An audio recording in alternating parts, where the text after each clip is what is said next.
So I just watched the X-Men 97 show on Disney Plus, and it was a pleasant surprise. I liked it a lot. I felt it was a really good successor to the 90s X-Men show that came out, and I also think it's a good show on its own. And it had me thinking, well, what about all the other 90s Marvel shows that came out? If you don't know, Marvel came out with a huge variety of shows in the 90s. Of course, the most popular ones being X-Men the animated series and Spider-Man the animated series. But if you don't know, they also had a Fantastic Four show and an Iron Man show. But the one I feel is the most underrated and at least talked about is The Incredible Hulk. The Incredible Hulk came out around the same times as these other shows, and is probably the most least talked about, mostly thanks to its second season, which isn't really good, unfortunately. But the first season is genuinely some of the best Hulk content and just best Marvel content that ever came out, and I just want to talk about it. So today's topic, we're just going to be talking about how The Incredible Hulk is probably the most underrated Marvel show to ever come out. And I'm probably just going to talk about the first two episodes because I don't want to spoil the entire series, but let me tell you, it gets good. So first, of course, when we talk about a Hulk show, we gotta talk about the Hulk. The Hulk is fortunately played by Lou Ferrigno. If you don't know who Lou Ferrigno is, he's the guy who played the Hulk in the 70s live-action show.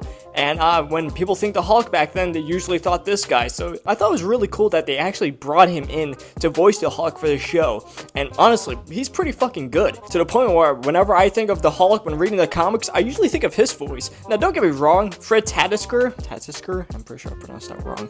This guy, he voices a really good Hulk too, and I like his voice, but I don't know. There's something about Lou Ferrigno's voice that really just sells him being a monster and sells that sort of human but not so human sign of the Hulk. And I think that's really cool. And of course, when talking about the Hulk, we also gotta talk about Bruce Banner.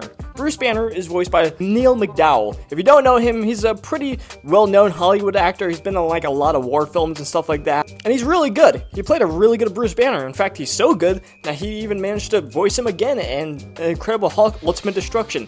Pretty much the only good thing that came out for the Hulk that is in the comics, unfortunately. Yeah, us Hulk heads, we're really looking for quality, and unfortunately, we don't really get it enough. Of course, one of the best things to come out of this show is the intro, which, in my opinion, is probably the best Marvel intro ever. And yes, I know this is me just being a Hulk shill and saying that Hulk has the best stuff ever, but just give me this. Just listen to this intro. It's so fucking good.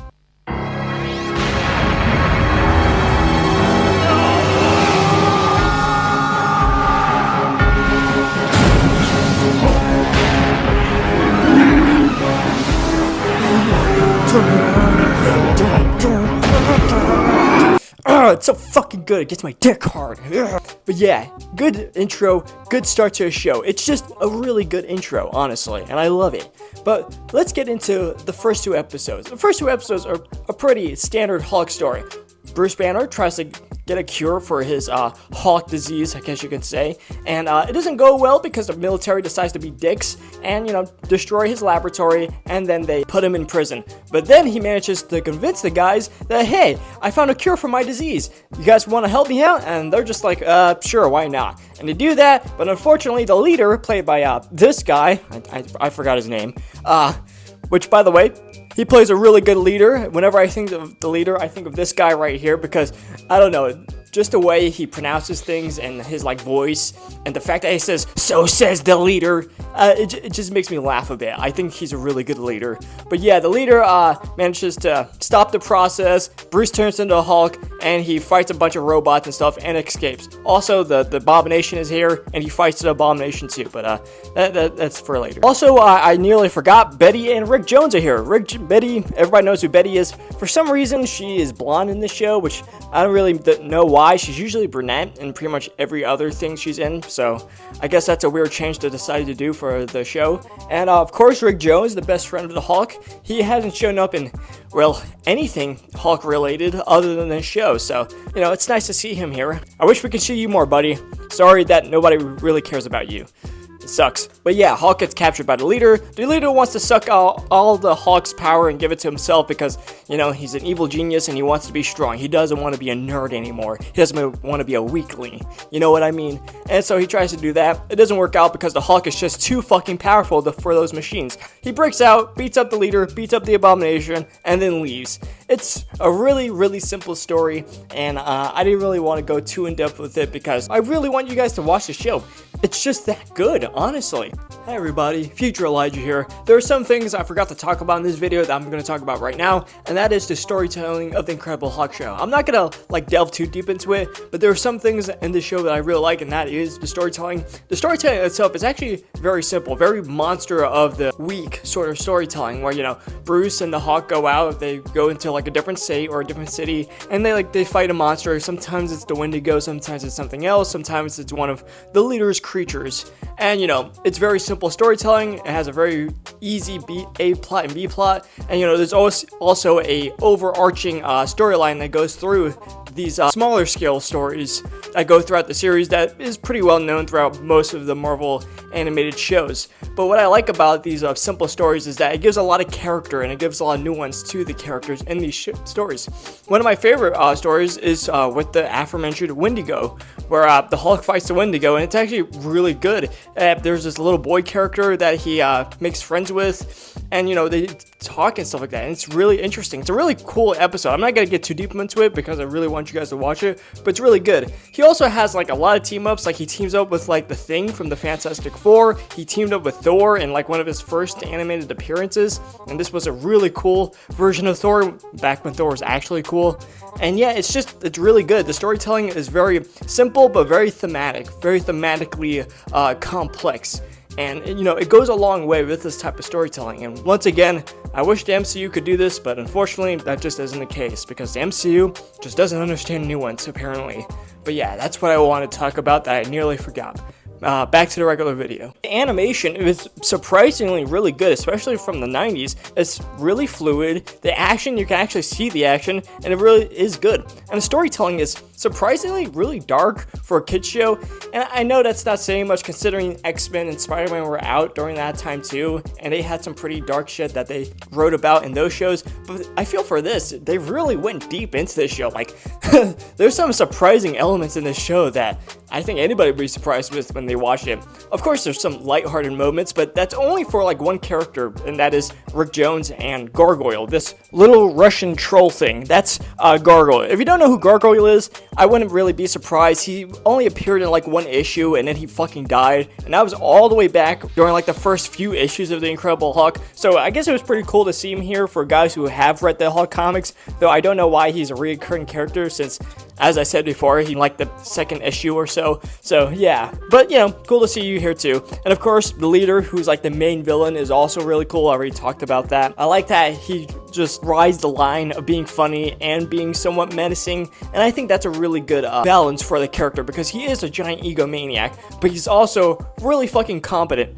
Sometimes. It really depends who's writing him. Also, one thing I've noticed about the show is that it takes a lot from Peter David's run on the comics, which is surprising for me because Peter David probably didn't write a single episode or was even a producer or anything for the show. So it's nice to see his influence in the show because it's really cool. They also have a lot of Lin Wayne influence on this show. If you don't know who he is, he wrote the Hulk from like the 70s onward, and he was pretty influential as well, and he brought in the whole, you know, Bruce Banner being tormented by his father and stuff like that. So yeah, it's pretty cool to see.